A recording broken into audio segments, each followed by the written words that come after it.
បាទសូមគោរពនឹងអនុញ្ញាតជំរាបសួរដល់ប្រិយមិត្តបងប្អូនជាទីគោរពជាទីស្រឡាញ់ជាទីរាប់អាននៅក្នុងเพจរបស់លោកគ្រូរតនៈរៀងសីហៅលោកគ្រូធំថ្ងៃនេះយើងវិលត្រឡប់ជួបគ្នាសាជាថ្មីនៅក្នុងរាត្រីម៉ោង7ម៉ោង8ទៀតណាឡែកមកបន្តិច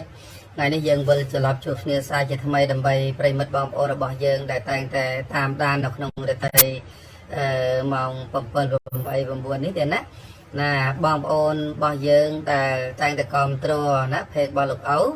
ណាចង់ឲ្យលោកឪទស្សទាយនៅក្នុងរាសីដំណើរជីវិតប្រចាំថ្ងៃប្រចាំឆ្នាំប្រចាំខែនិងទៅប្រចាំ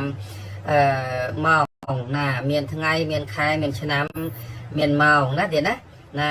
ម៉ោងល្អម៉ោងមិនល្អម៉ោងណាយាមល្អម៉ោងណាយាមដែលអត់ល្អណាហើយថ្ងៃណាមានថ្ងៃណាដែលថ្ងៃសម្រាប់រាសីរបស់យើងថ្ងៃណាដែលរាសីយើងមិនល្អណាវាមានដូចថ្ងៃខ្លះគឺថារាសីខ្លាំងថ្ងៃខ្លះរាសីមធ្យមថ្ងៃខ្លះរាសីសូន្យខែក៏ដូចគ្នាណាខែខ្លះល្អខែខ្លះវាមធ្យមខែខ្លះវាសូន្យណាឆ្នាំក៏ដូចគ្នាឆ្នាំខ្លះឆ្នាំល្អឆ្នាំខ្លះឆ្នាំមធ្យមហើយឆ្នាំខ្លះគឺលេខ0ណាអញ្ចឹងថ្ងៃឆ្នាំខែហ្នឹងកំណត់ទៅតាមកាលរបស់វេលារបស់បងប្អូនរបស់យើងដែលតែងតែចង់ដំណើរដឹងពីដំណើរជោគជតារាសីចង់ដឹងដំណើរវាសនាចង់ដឹងពីអនាគតចង់ដឹងពីសុខទុក្ខណាល្អអាក្រក់សោកស្មៅយ៉ាងណាប្រិមិត្តបងប្អូនរបស់យើងអាចខមមិនអាចសួរលោកឪបានណាតាម3 4ប្រព័ន្ធ016 38 39 94ណា097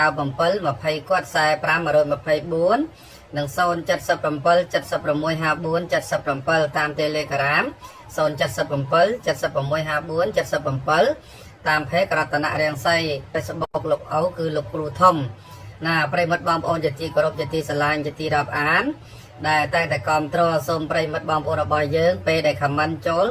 សូមដាក់ឈ្មោះដាក់ឆ្នាំនិងដាក់អាយុណាឈ្មោះអីឆ្នាំពិតប្រកបឈ្មោះពិតប្រកបអាយុពិតប្រកបណាឈ្មោះឆ្នាំអាយុនឹងសំខាន់ជាទីបំផុតទៀតណា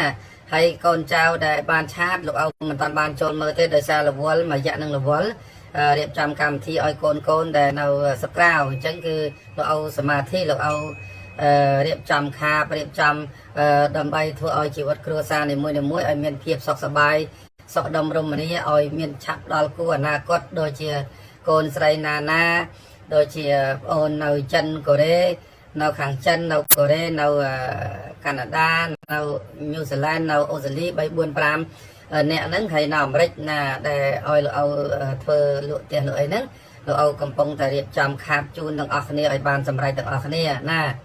សុខសប្បាយទាំងអស់គ្នាប្រិមិត្តបងប្អូនរបស់យើងដែល comment ចូលមកអរគុណច្រើនឥឡូវប្រិមិត្តបងប្អូនរបស់យើងចូលបាន10នាក់ហើយទេណា10នាក់ហើយ10នាក់ហើយបាទជំរាបសួរលោកគ្រូបាទជំរាបសួរយ៉ាអូខេណាណាជំរាបសួរលោកតាណាលោកតាជំរាបសួរណាហើយចេះធួកណាបាទចេះធួកយូរណាលោកគ្រូប្តីឆ្នាំថោះប្រព័ន្ធឆ្នាំវកថោះនឹងវកមិនសូវជាល្អប្រហែលទេក៏ប៉ុន្តែយើងរស់នៅជាមួយគ្នាវាបានសុខដុមរមនាលុយកាស